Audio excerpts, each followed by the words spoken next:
ekintu ekyatujja mu mbeera bangi nakati tukyajjukira, era mulimu n'abalala bagamba nti oba tuyinza okukibuusabuusa naye nga bwe kiri.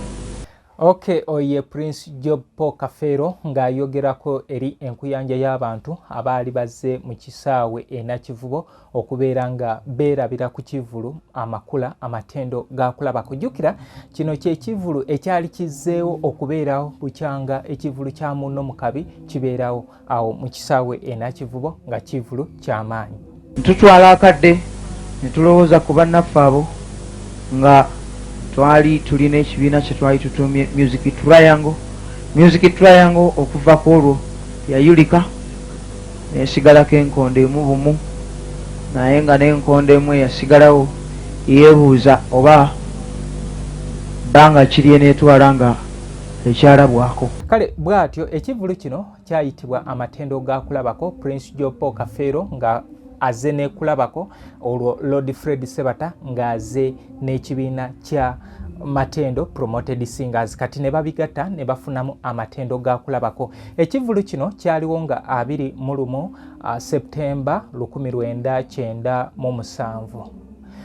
Kati Prince Job Paul Kafeero yali agezaako okukungubagira oba okujjukira mikwano gye abamugendako aba Music Triangle. Jjukira ti mu mwaka gwa 1996 baali bakoze omukago ogwa Music Triangle ogwali gugatta abayimbi abasatu Prince Job Paul Kafeero owakulaba ku Gita Singers, Livingstone Kasozi owa Kampala Music Stars ne Salongo Hamani Semakula basudde owa Kabulada Professional Singers. So baali bakoze omukago ogubagatta ogw'abantu abasatu, era y'ensonga lwaki tibanji we babeera boogera ate balekayo abalala ne boogerako babiri oba omu. Abantu bano sentences yaabwe nga oba owandiika baali batambulira wamu, naye ffe eno tugezezzaako okubeera nga tubaawula kubanga bo baali basazeewo nga bali ekintu kimu.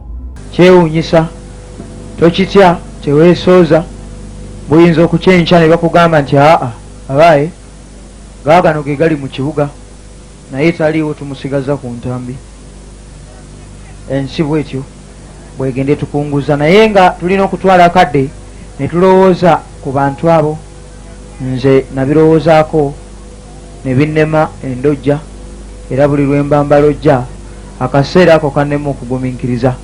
Kale bw'atyo Paulo Kafeero ng'agezaako okulaga n'amaziga agamuyitamu mu kivulu ekyo, nga agezaako okulaga embeera mwe baayita na butya we baali bataddewo essuubi. Jjukira bano bajja baana bato balina emigigi gye baasangawo egyaliwo egy'abasalongo Dani Mogula baagisangawo egiri ba Christopher abaatandikira ddala kadongo kamu abasinga nga weebali, kati ne bano abajja nga beegattamu ba Mzee Matia Luima, ba Lord Fred Sebata ne bajja ne beegattamu ne ba Matia Kakumirizi beemabegako eri baali weebali. Kati bano abaana we bajja bambi ne bateekawo trend empya ne ekisaawe ne baba nga bakikyusa. Kati gwego nti baali bataddewo essuubi epya, naye olumbe gye lwava ne luba nga lutandika okubatwala.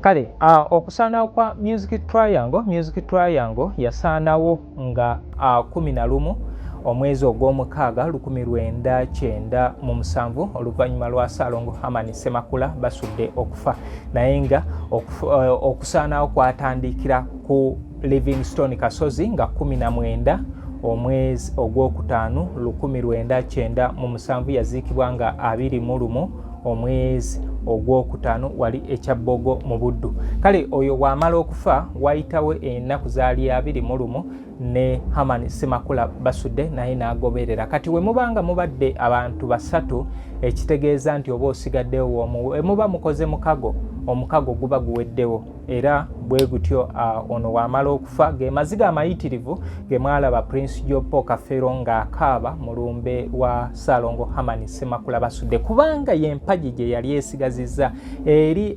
ey'akasozi eyali emuleese okuva eri mu kyalo yali egenze. Omanyi w'obeera w'ogumira osobola okuguma bakugamba namwandu tabonaabona nga waliwo abudaabuda.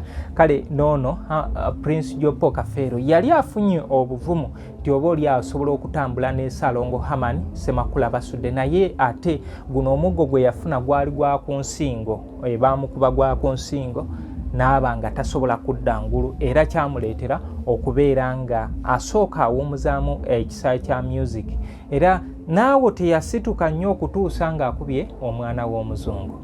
Mu kaseera kano nga tuli ne Fred Sebata nga tuzeemu okubalaga egimu ku myoyo egyali gitandise okutukyuka nga tubalaga ebintu bye tuli mwe bye mulowooza ebirala ate nga ffe tuli kirala. Tutewo akadde tuwulire tutya, tukole tutya, tugambe tutya. Kale muntu wange programu eteekebwamu sente aba New Subs Fashions basangibwa ku Sunset Arcade mu kibuga Kampala. Otambula ng'ova ku Pioneer Mall yisa Wilson 1 odda ku Health Link Pharmacy kati yambuka amadaala edduuka lyosanga ku mukono gwo ogwa right. Baasuubudde ebya Easter byonna weebiri namwe abasiraamu gyebiri. Kijja kubeera kibi nnyo okubanga olya ne mwana w'abendi Easter oli ne muliraanwa mulye Easter naye nga tosobodde mufunirayo kambalo. Ekyambalo gendo okifune ku New Subs Fashions awo ku Sunset Arcade ewa Hajati Namatovu Fatuma. Omukyalo oyo muwagizi nnyo wa kadongo kamu ate ne bino byenkola abyagala nnyo y'ensonga lwaki yagamba nti muzungu munayi kanzije nange mbeereko n'ekyensobola okubeera nga nkugattako. Kale muntu wange ojja kunkola bulungi wootuuka omugambe nti ebintu bino nabirabye wa muzungu David Kadongo Kamu music analyst. Kati gwe alina omwana ow'okusoma Kikaya College and Vocational School ye Answer badde ne boarding arts ne sciences basangibwa ebulenga ku 7 awo we bakolera emirimu gyabwe. Twalayo omwana bamubangule. Mwami Mubiru Charles yakwasaganya ensonga ez'amasomero ago abiri. Muntu ategerekeka era muntu ayogerekeka naye. Nze nange twasisinkana ne Mwami Mubiru ng'abasaaga naye naawo emyaka 4 ndowooza myaka 4 oba otegedde omuntu yaani naki kyasobola okukola. Kale tampisiza bubi era yensonga lwaki yajja n'abanga asobola okubeera nga anteekamu. Twinex International bali wali ebulaga abo ba primary twalayo omwana okuva ku baby class okutuuka ku kibiina kati kya 6 ekyomusanvu ogenda kitwalayo mwaka ogwo.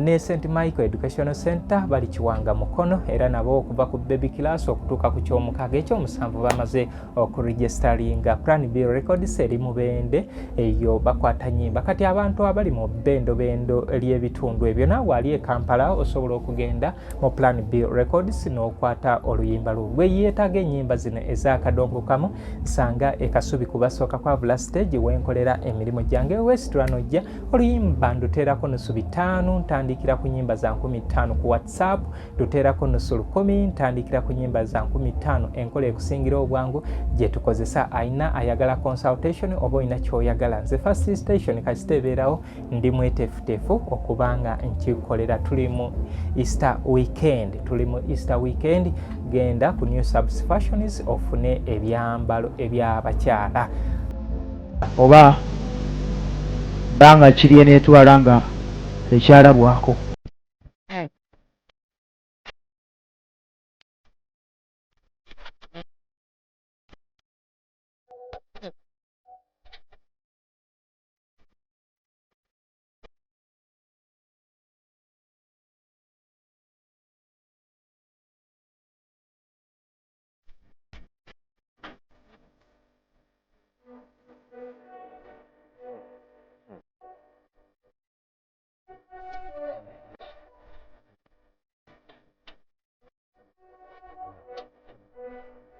So bwatyo oye Prince Jopo Kafero ng'agezaako okubeera nga akungabagira munne, kubanga okufa kwa bano tekwakomaawo, era ojjukira nti ne Fiona Nakayiza naye yamala n'agoberera Hamani Ssemakula basudde mu kabenje ako ke yafuna. Oba oliawo Sitaani oba yanyiiga nnyo, ye yali asazeewo abasaanye abakabulada kyenkana, motoka yalimu abantu nga 10 na kintu, bonna kata Mungu abatwala abasinga basigaza mbale okujjako abasimatuka beebo munnange emyoyo nga gyekuba ne baba nga tebaagenda.